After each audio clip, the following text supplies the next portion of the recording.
आपका स्वागत है सोल चैप्टर्स में, जहां हर कहानी सिर्फ कहानी नहीं होती, एक आईना होती है जो आत्मा को छू जाती है।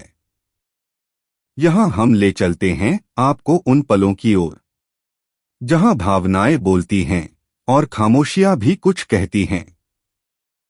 इतिहास, अध्यात्म, रहस्य या कोई अनसुनी सच्चाई, हम हर अध्याय में ढूंढते हैं आपकी आत्मा की आवाज। तो चलिए शुरू करते हैं आज का अध्याय। एक और रूहानी यात्रा, एक और सोल चैप्टर। आज हम आपको भारत के एक ऐसे राज्य की यात्रा पर ले चलेंगे जहां प्रकृति और नारीत्व का सम्मान एक अनोखे त्योहार के रूप में मनाया जाता है।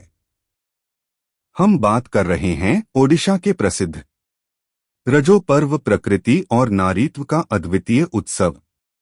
रजो पर्व सिर्फ एक त्योहार नहीं, यह एक संस्कृति, एक विश्वास और गहन परंपरा का प्रतीक है। यह मानसून की शुरुआत और धरती माता के नारीत्व का जश्न है। मुख्य रूप से 3 दिनों तक मनाया जाता है और एक दिन पहले से तैयारी शुरू होती है। मान्यता है कि धरती माता भूदेवी इन 3 दिनों में मासिक धर्म से गुजरती हैं, इसलिए आराम करना आवश्यक है ताकि वह फिर से उपजाऊ हो सके।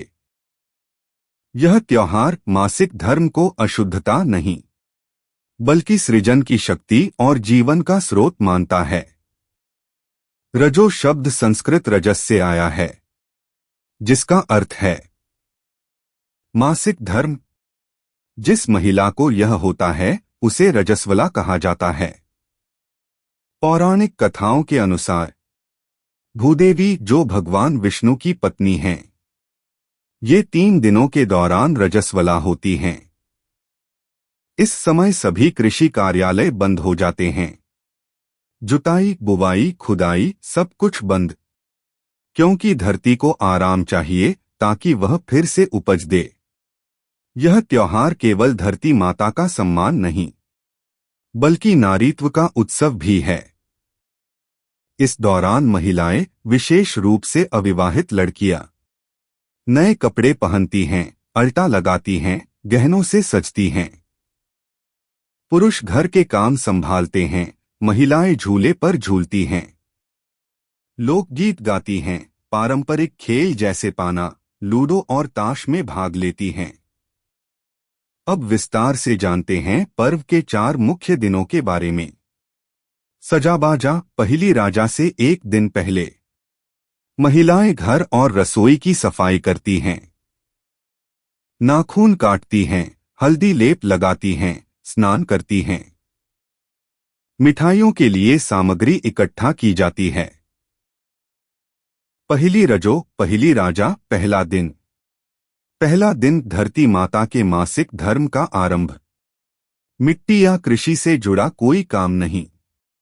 लड़कियां नए कपड़े, झूले, लोकगीत और खास पकवान, पोड़ा पीठा, मिष्ठान्न पान। मिथुन संक्रांति, बटा राजा संक्रांति, दूसरा दिन। यह दिन मानसून की शुरुआत का प्रतीक। महिलाएं झूलती हैं, गीत गाती हैं, आराम करती हैं। बासी राजा, बटा भूदाहा, तीसरा दिन। बीते दिनों का आनंद जारी। बची हुई व्यंजन, पीठे और पारंपरिक पकवान खाए जाते हैं। वसुमती स्नान, बटा बसुमती गधुआ, चौथा दिन। शुद्धिकरण का दिन। एक पत्थर, सिलबट्टा पर हल्दी लेप करके स्नान कराया जाता है। फूल, सिंदूर, चंदन से पूजन होता है। महिलाएं फिर से दैनिक कार्य शुरू करती हैं और धरती से अच्छी फसल की कामना करती हैं। पूरे त्योहार में प्रमुख पकवान पोड़ा पीठा, मंडा पीठा, काकरा पीठा, अरिशा, चकली जैसे विविध स्वाद और मीठे पान का स्वाद जरूर, जो इस पर्व का अभिन्न अंग है। रजो पर्व सिर्फ धार्मिक त्योहार नहीं, यह मासिक धर्म को प्राकृतिक, पवित्र प्रक्रिया मानता है। यह दिखाता है महिला शरीर और पृथ्वी के बीच के गहरे संबंध को। यह महिला सशक्तिकरण का प्रतीक है और उन्हें आराम, खुशी, आत्म देखभाल का अवसर देता है। कृषि प्रधान राज्य ओडिशा में यह मानसून की संभाल की शुरुआत है और किसानों को अच्छी फसल की उम्मीद की प्रेरणा। साथ ही यह परिवार और समुदाय की एकता को मजबूत करता है। लोग एक साथ मिलते हैं, पकवान बांटते हैं, खेलते हैं।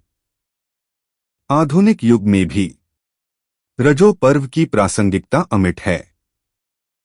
यह हमें प्रकृति से जोड़ता है, चक्रों का सम्मान सिखाता है और नारीत्व का जश्न दिलाता है। यह दिखाता है कि हमारी प्राचीन परंपराएं, पर्यावरण संरक्षण, महिला सम्मान, जीवन संतुलन आज भी कितनी महत्वपूर्ण हैं। तो यही था ओडिशा का रजो पर्व, धरती और नारीत्व का एक सम्मोहक उत्सव। आशा है आपको यह जानकारी और यह यात्रा पसंद आई होगी। अगले एपिसोड में फिर मिलेंगे, एक नई संस्कृति, एक नए त्योहार के साथ। तब तक के लिए नमस्कार।